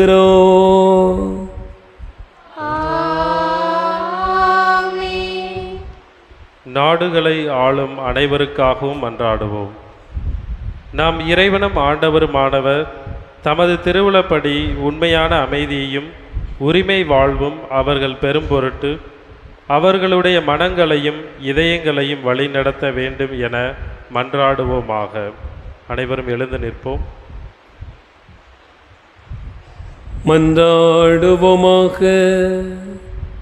என்றென்றும் உள்ள எல்லாம் வல்ல இறைவா, மனிதரின் இதயங்களும் அவர்களின் உரிமைகளும் உம் கையில் உள்ளன. உலகெங்கும் மக்களின் வளமான வாழ்வும் அமைதியான உறுதிப்பாடும் சமய உரிமையும் உமது கொடையால் நிலைபெறுமாறு எங்களை ஆள்வோரை கனிவுடன் கண்ணோக்க வேண்டுமென்று எங்கள் ஆண்டவராகிய கிறிஸ்து வழியாக உம்மை மன்றாடுகிறோம்.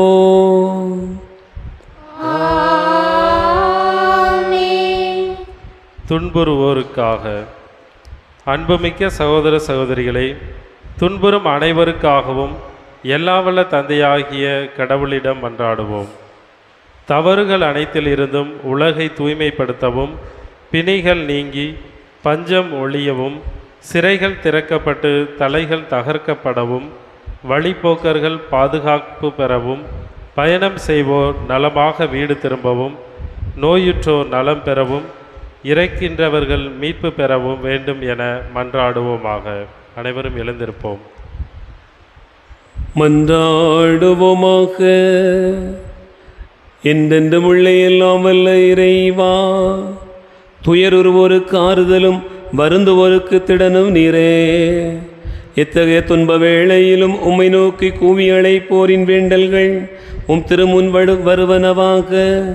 அதனால் தங்கள் தேவைகளில் நீர் இரக்கத்துடன் துணை புரிவதைக் கண்டு அவர்கள் என்றும் எல்லாரும் எக்காலம் மகிழ வேண்டுமென்று எங்கள் ஆண்டவராகிய கிறிஸ்து வழியாக உம்மை மன்றாடுகிறோம்.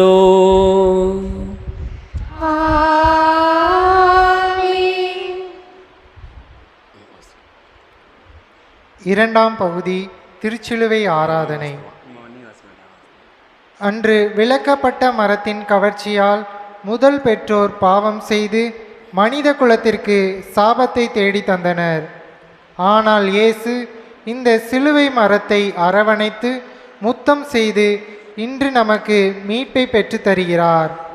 தடைக்கல்லாகவும் தண்டனை கருவியாகவும் இருந்த சிலுவை மரம் நமக்கு கடவுளின் வல்லமையை தரும் மீட்பின் கருவியாக மாறுகிறது.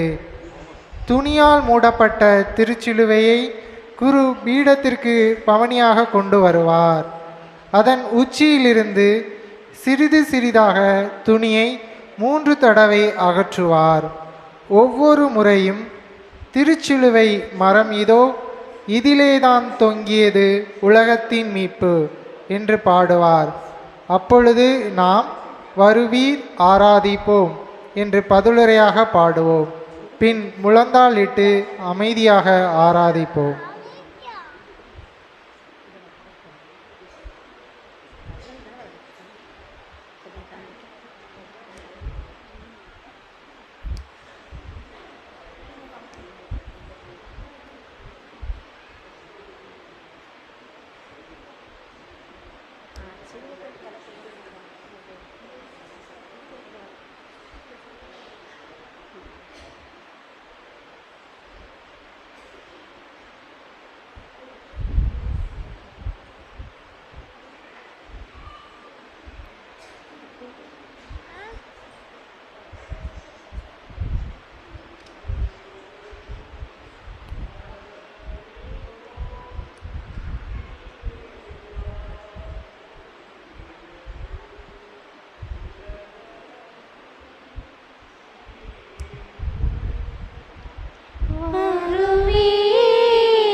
பிரியமானவர்களே, இன்றைய வழிபாட்டின் முக்கிய பகுதியான திருச்சிலுவை ஆராதனை தொடங்குகிறது.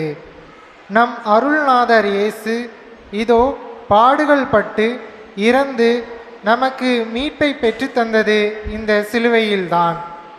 ஏதேன் தோட்டத்து மரத்தினால் வந்த சாவை சாகடித்தது இயேசுவின் இந்த சிலுவை மரம்தான்.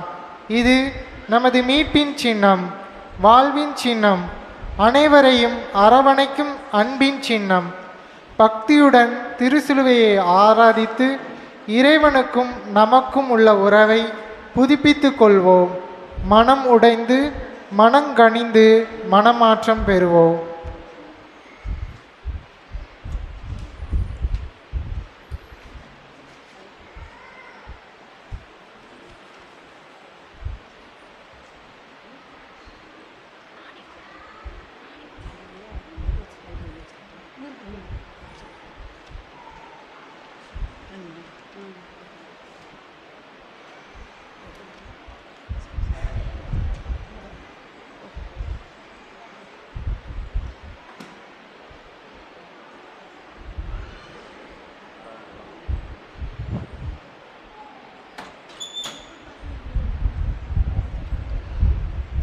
கிறிஸ்துவில் அன்பார்ந்தவர்களே, இப்போது திருச்சிலுவை ஆராதனையானது ஆரம்பமாகிறது.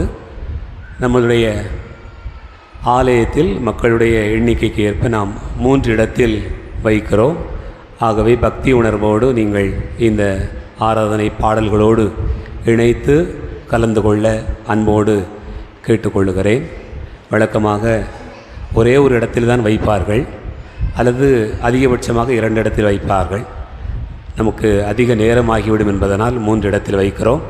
ஆகவே நீங்கள் சற்று பக்தி உணர்வோடு கலந்து கொள்ள அன்போடு அழைக்கிறேன்.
குடிக்க தந்தாயே.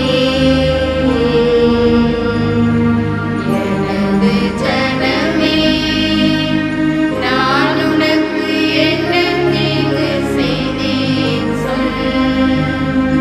எதிரே உனக்கு துயர் தந்தேன், எனக்கு பதில் நீ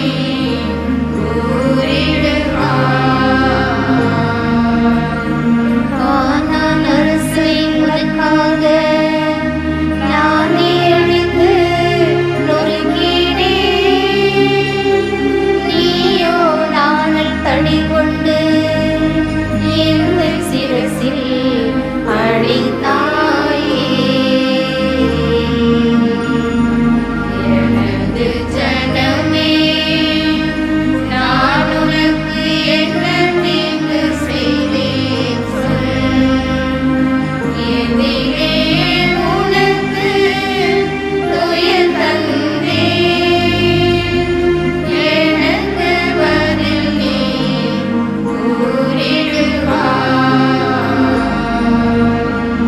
அரசருக்குரிய செங்கோலை உனக்கு தந்தது நானென்றோ,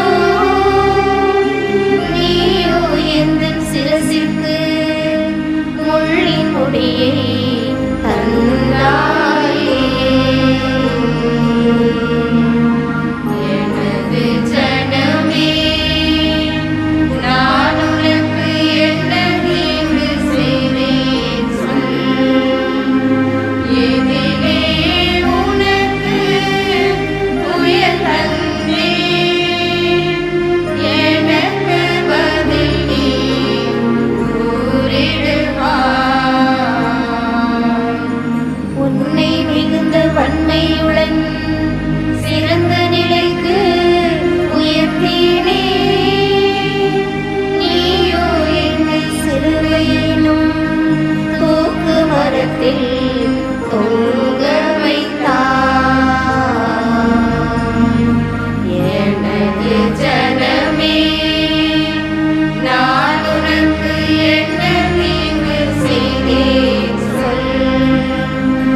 எதிரே உனக்கு துயர் தந்தேன், எனக்கு பதில் நீ கூறிடுவாய்.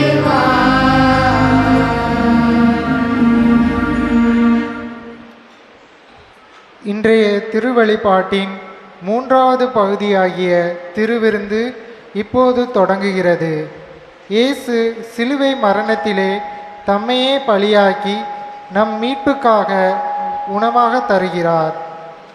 அவரது பாடுகளின் நினைவை பக்தியுடன் கொண்டாடிய நாம் அவர் அளிக்கும் திருவிருந்தில் பங்கேற்போம். அவரது பாடுகள், இறப்பு, உயிர்ப்புக்கு சான்று பகர நம்மையே தகுதியாக்கிக் கொள்வோம். இப்போது பீடத்தில் துணிகள் விரிக்கப்படும். நற்கருணை பீடத்திற்கு கொண்டு வரப்படும். அனைவரும் ஆண்டவரை வரவேற்கும் வண்ணமாக பக்தியோடு எழுந்து நிற்போம்.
மீட்பரின் கட்டளையால் கற்பிக்கப்பட்டு இறைபிடிப்பினால் பயிற்சி பெற்ற நாம் துணிந்து பாடுவோம்.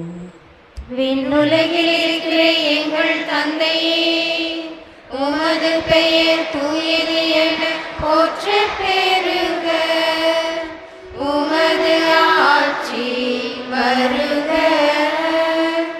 உமது திருவுளம் விண்ணுலகில் நிறைவேறுவது போல மண்ணுலகிலும் நிறைவேறுக. எங்கள் அன்றாட உணவை இன்று எங்களுக்கு தாரும். எங்களுக்கு எதிராக குற்றம் செய்வோரை நாங்கள் மன்னிப்பது போல எங்கள் குற்றங்களை மன்னியும். எங்களை சோதனைக்கு உட்படுத்தாதேயும். தீமையிலிருந்து எங்களை விடுவித்தருளும். ஆண்டவரே, தீமை அனைத்திலிருந்தும் எங்களை விடுவித்து எங்கள் வாழ்நாளில் அமைதியை கனிவுடன் அருள உம்மை மன்றாடுகிறோம். உமது இரக்கத்தின் உதவியால் நாங்கள் பாவத்திலிருந்து எப்போதும் விடுதலை பெற்று யாதொரு கலக்கவுமின்றி நலமாயிருப்போமாக. நாங்கள் எதிர்நோக்கி இருக்கும் பேரின்பத்துக்காகவும் மீட்பராகிய இயேசு கிறிஸ்துவின் வருகைக்காகவும் காத்திருக்கின்றோம். ஏனெனில் ஆட்சியும் வல்லமையும் ஆட்சியும் என்றென்று உமதே.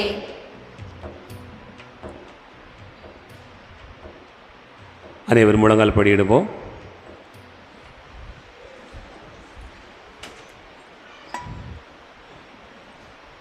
ஆண்டவரே இயேசு கிறிஸ்துவே, நான் உட்கொள்ளும் உம் திருவுடலும் இரத்தமும் என்னை நீதி தீர்ப்புக்கும் தண்டனைக்கும் உள்ளாக்காமல் உமது பரிபிரக்கத்தால் என் உள்ளத்திற்கும் உடலுக்கும் பாதுகாப்பாகவும் நலமளிக்கும் மருந்தாகவும் இருப்பனவாக.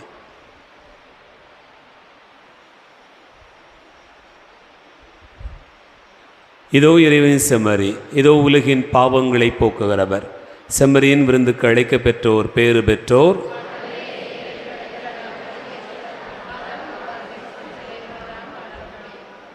கிறிஸ்துவின் திருவுடல் என்னை காப்பதாக.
ஆண்டவர் இயேசு கிறிஸ்துவில் அன்பு நிறைந்த சகோதர சகோதரிகளே, தவக்காலத்தின் மிக முக்கியமான நாட்களான இந்த பெரிய வியாழன் பெரிய வெள்ளி வழிபாட்டு கொண்டாட்டங்களை நாம் கொண்டாடி இறைவனுடைய அருளை பெற்றுக்கொண்டிருக்கிறோம். குறிப்பாக இந்த நாளில் இந்த பெரிய வெள்ளி கிழமை வழிபாட்டினை நாம் சிறப்பித்து கொண்டாடி கொண்டிருக்கிறோம். இப்போது இந்த வழிபாடானது இங்கே நிறைவு பெறுகிறது. அதனைத் தொடர்ந்து சிலுவை பாதையானது ஆரம்பமாகிறது. சிலுவை பாதையானது வழக்கம் போல எந்தெந்த இடங்களில் நின்று செல்லும் என்பதை நீங்கள் அறிவீர்கள். அதை கவனத்தில் எடுத்துக்கொண்டு இந்த சிலுவை பாதையில் முழுமையான பங்கேற்பு செய்ய அன்போடு கேட்டுக்கொள்கிறேன். குறிப்பாக இந்த சிலுவை பாதையை வழிநடத்துவதற்காக அருட்சகோதரி தீபா அவர்கள் பல்வேறு நபர்களுக்கு ஒவ்வொரு ஸ்தலத்தையும் கொடுத்து அதற்கான ஏற்பாடுகளை செய்திருக்கிறார்கள். ஆகவே சகோதரி அவர்களுக்கு நம்முடைய நன்றிகளை தெரிவிப்போம். இந்த வழிபாட்டில் நீங்கள் முழுமையான பக்தி உணர்வோடு கலந்து கொள்ள வேண்டும் என்று அன்போடு கேட்டுக்கொள்கிறேன். அங்கே நாம் சிலுவை கோவிலுக்கு செல்கிறோம். சிலுவை கோவில் சென்ற பிறகு அங்கே ஒரு இறுதி ஜெபத்தோடு இந்த நாள் நிறைவுக்கு வருகிறது. அதன் பிறகு நாம் அமைதியில் இருப்போம். நாளை இரவு, அதாவது சனிக்கிழமை இரவு உயிர்ப்பு பெருவிழா திருப்பலியானது ஆரம்பமாகும். சரியாக 11:30 மணிக்கு வழிபாடுகள் ஆரம்பமாகும். அதற்கு முன்பாக ஜெபமாலை இருக்கும். ஆகவே இறைமக்கள் அதற்கு ஏற்றாற்போல நீங்கள் வழிபாடுகளிலே கலந்து கொள்ள அன்போடு அழைக்கிறேன். அன்பார்ந்தவர்களே, இந்த நாளில் நாம் நம்முடைய பக்தி உணர்வை, நம்முடைய நம்பிக்கையை வெளிப்படுத்தும் விதமாக இந்த நிகழ்வு அமையும் பொருட்டு நீங்கள் கலந்து கொள்ள அன்போடு கேட்டுக்கொள்கிறேன். எழுந்து நிற்போம். ஆண்டவருக்கு நன்றி கூறுவோம்.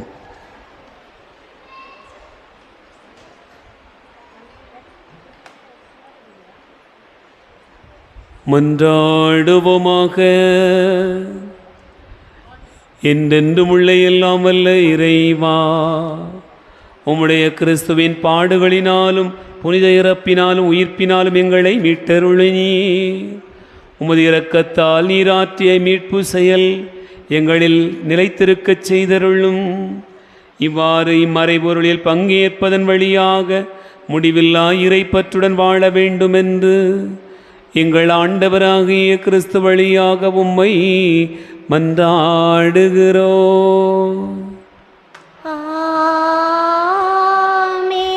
இறைவனுடைய சிறப்பாசிற்காக தலைவணங்குவோம். ஆண்டவரே, தங்களது உயிர்ப்பின் நம்பிக்கையில் உம் திருமகனின் சாவை நினைவு கூர்ந்துள்ள உம் மக்கள் மீது உமது ஆசி நிறைவாய் இறங்கிட உம்மை வேண்டுகிறோம்.